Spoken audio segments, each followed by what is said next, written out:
Good afternoon, everyone. Hope everybody's keeping well. I've come to you from the back of my car this time.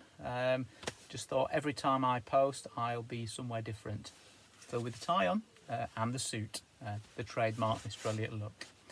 If any of you are thinking, oh, he's had his hair cut. Has he been to a hairdresser? No, I haven't. Mrs. Elliot cuts my hair, so I've got a live-in hairdresser. Perfect. Anyway, I've got a list here of things because there are lots of things I want to say and I don't want to forget them. So if I keep looking down, it's not because I've got the TV on or anything like that. It's my list. When you get to my age, forgetfulness seems to creep in sometimes. But anyway, here we go. I have been nominated as the Best Head Teacher Joke Teller 2020. Well, I don't know whether it was a dream or not, but it would be great if I was. And this is the joke that I would read, I would say, if I was in the competition. 3 tomatoes, daddy tomato, mummy tomato, baby tomato, went out for a walk. Baby tomato, they were slow walking. Mummy tomato kept saying, come on, get a move on.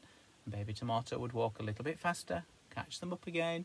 And then a few minutes later again, too busy looking round. Baby tomato looking all around, getting left behind again. Mummy tomato, come on, hurry up. Anyway, after the next 5 to 10 minutes, daddy tomato, not very happy about having to keep stopping. And all of a sudden, Daddy Tomato turned round, pointed at Baby Tomato and shouted at the top of his voice, ketchup!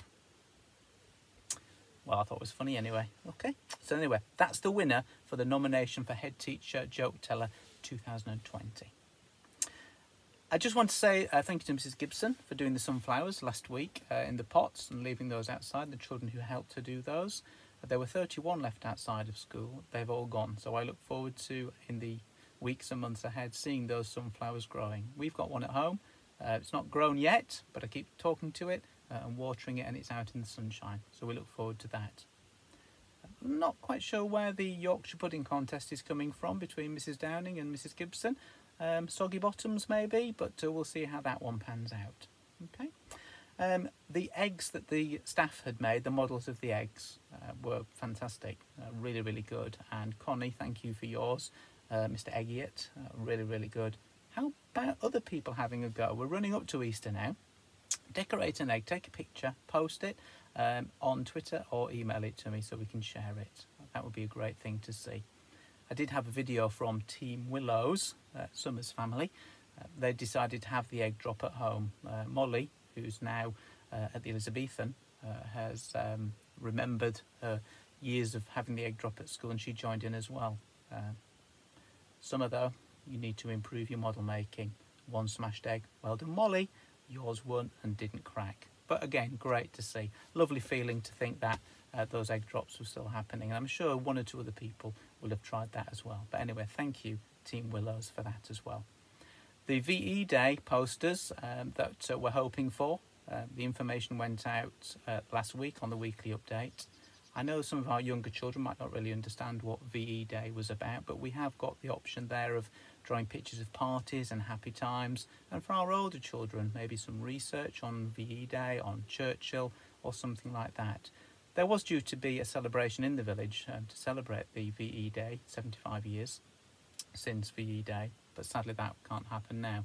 So along with the parish council and some prizes that there will be, but it would be great to have as many children as possible do this work, so we can laminate it, put it up around the village so that people can see it when they're on their daily exercise, walking or cycling around the village. That would be great. Got a poem for you, and I'm going to set you another challenge. I've already talked about maybe, decorating some eggs as little characters. But here's another challenge for you as well, to go with either the egg making or the VE Day or this poem. I'm going to read you this poem. It's called I Have a Little Frog.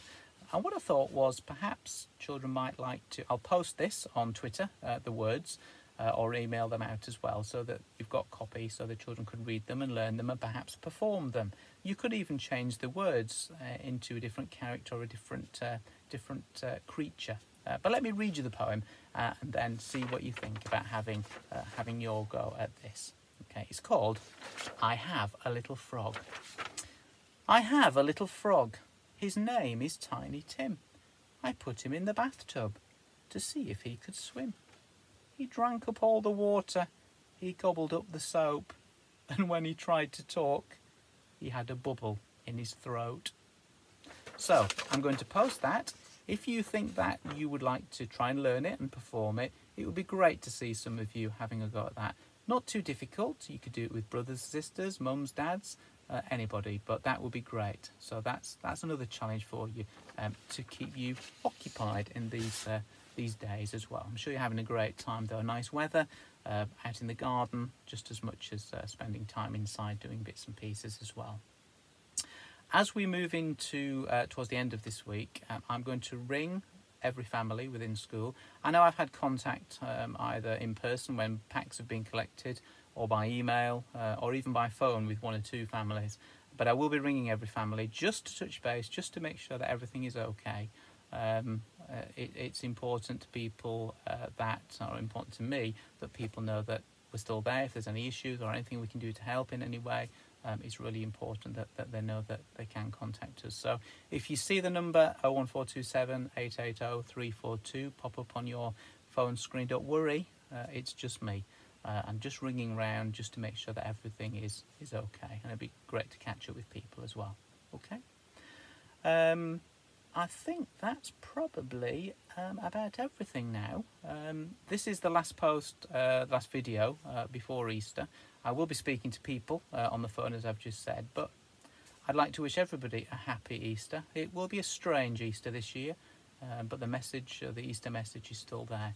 And I hope some of those resources that we've posted as well have helped in some way for us to remember the story of Easter and the meaning of Easter. So, happy Easter to all of you. Great to see you again, and I'll speak to you soon. Okay, bye.